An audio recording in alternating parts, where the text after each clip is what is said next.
Hello friends. इससे पहले हम लोगों ने देखा था एनएफए से डीएफए कन्वर्जन।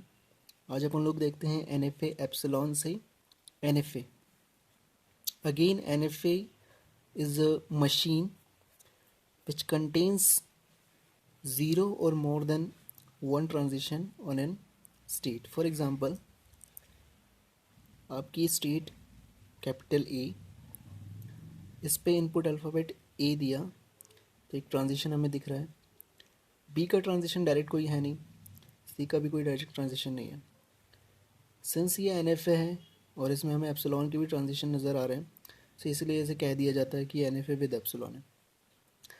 अब नॉर्मली हम लोग इनिशियली तो एन विद एप्सिलॉन कंस्ट्रक्ट करते हैं, बट एट द एंड हमें डी बनाना होता है।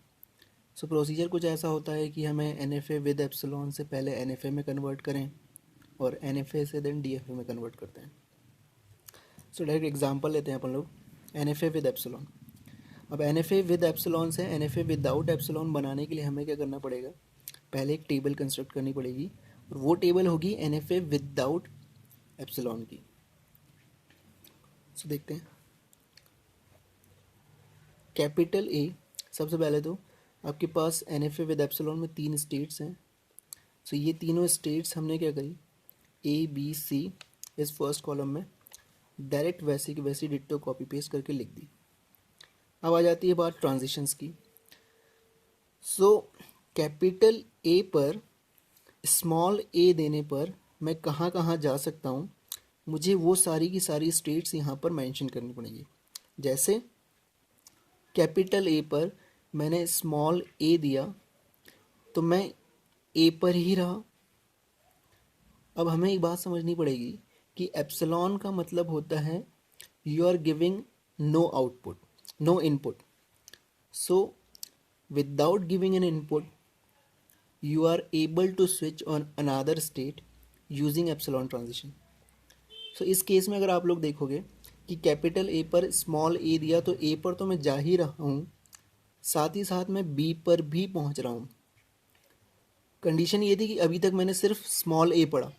ये transition is a kind of epsilon transition which means that I am reading nothing. So हमने बी लिख दिया।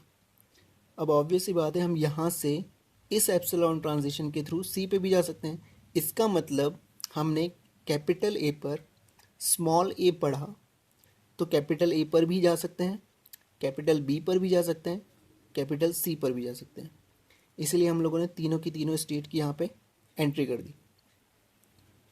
अब बात आती है कैपिटल ए पर बी देने पर हम कहाँ कहाँ जा सकते हैं। सो बी देने पर डायरेक्ट ट्रांजिशन तो हमें कहीं मिल नहीं रहा है, लेकिन कैपिटल ए पर without giving an input symbol we are reaching at state B. So हम बी पर पहुंच गए without reading an input symbol. अब अगर हम यहाँ पर बी का ट्रांजिशन देखेंगे तो हमें दिखेगा कि हम कैपिटल बी पर जा सकते हैं। मतलब हमने कैपिटल ए पर सिर्फ बी का ट्रांजिशन दिया, हम कैपिटल बी पर पहुंच गए। सो उसकी एंट्री यहाँ पर है। क्या मैं कैपिटल ए पर स्मॉल बी देने पर और कहीं जा सकता हूँ? Answer is yes. Capital A से कैपिटल बी पर आया बिना कुछ पढ़े, कैपिटल बी पर स्मॉल बी का ट्रांजिशन करा और यहाँ से मैं स्विच कर गया कैपिटल सी पर बिना कुछ पढ़े। इसका मतलब मैंने क्या करा, ए से बी पढ़ा, कैपिटल बी पर आ गया, उसके बाद सी पर भी पहुँच गया। इसका मतलब कैपिटल बी और सी मुझे यहाँ लिख देना चाहिए, वैसा लिख दिया। अब कैपिटल ए पर सी का ट्रांजिशन। सो कैपिटल ए से मैं पहले यहाँ पहुँच जाऊँ, सी नहीं पढ़ा, यहाँ से यहाँ पहुँच जाऊँ, सी नहीं पढ़ा, यहाँ से सी पढ़कर मैं सी पर ही आ गया। सो इसकी एंट्री हो गई है।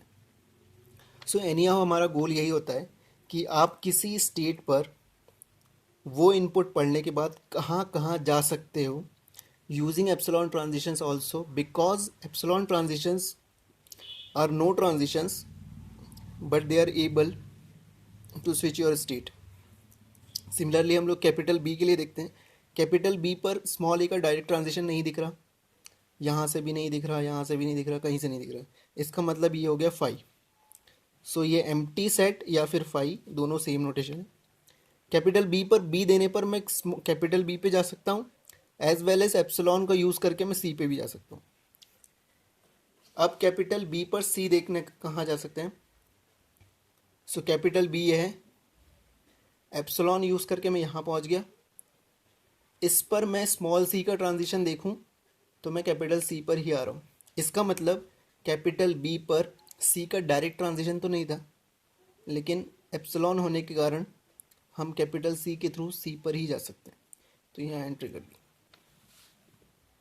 सिमिलरली फॉर कैपिटल सी पर ए का ट्रांजिशन नहीं है, बी का ट्रांजिशन नहीं है, सी का ट्रांजिशन है, तो सी। ये हो गई आपकी टेबल NFA विदाउट एप्सिलॉन। अब बात आती है कि इसमें इनिशियल कौन सी होगी और फाइनल कौन सी होगी। इनिशियल वही जो आपकी NFA विद एप्सिलॉन में थी, तो इनिशियल ये हो गई। फाइनल NFA विदाउट एप्सिलॉन में वो स्टेट्स होती हैं जिन स्टेट्स से आप NFA विद एप्सिलॉन में फाइनल स्टेट पर पहुंच सकते हो। अगेन NFA विद एप्सिलॉन वाले डायग्राम में वो सारी स्टेट्स जहां से हम लोग फाइनल स्टेट पे पहुंच सकते हैं, ये सारी की सारी इंक्लूड होंगी final state in NFA without epsilon. It means that क्या मैं ए से बिना कुछ पढ़े फाइनल पे जा सकता हूँ? Answer is yes. ए पे मैंने कुछ नहीं पढ़ा, फिर कुछ नहीं पढ़ा और फाइनल पे पहुँच गया। इसका मतलब ये मेरी होने वाली है फाइनल इन NFA विदाउट एप्सिलॉन। क्या बी से मैं बिना कुछ पढ़े फाइनल पे जा सकता हूँ? Answer is yes. बी से मैंने एप्सिलॉन पढ़ा, मतलब कुछ भी नहीं पढ़ा, और फाइनल पे पहुँच गया। इसका मतलब ये भी हो गई फाइनल। क्या मैं सी पर बिना कुछ पढ़े फाइनल पे पहुँच सकता हूँ? Answer is yes. तो ये भी हो गई फाइनल। तो तीनों की तीनों हो गई फाइनल। इसका ट्रांजिशन डायग्राम हमने कुछ ऐसा बनाया हुआ है जो कि टेबल को देखकर इजीली बनाया जा सकता है। सो ये होगा इसका फाइनल NFA विदाउट एप्सिलॉन। इसमें मेनली कंसिडरेशन फैक्ट यही है कि final state NFA without epsilon में आपको वो स्टेट्स रखनी है जिन स्टेट्स के थ्रू आप NFA विद एप्सिलॉन वाले डायग्राम में फाइनल स्टेट पर पहुंच जाते हो। और ओवरऑल अगर हम रिवाइज करें तो आपको करना यही है, एंट्री करते वक्त सिर्फ एक बात का ध्यान रखना है कि किसी स्टेट पर कुछ इनपुट पढ़ने के बाद आप कहाँ कहाँ जा सकते हो, वो सारी पॉसिबिलिटीज़ हमें यूजिंग एप्सिलॉन ट्रांजिशंस कवर करनी पड़ेंगी। That's it. Thank you.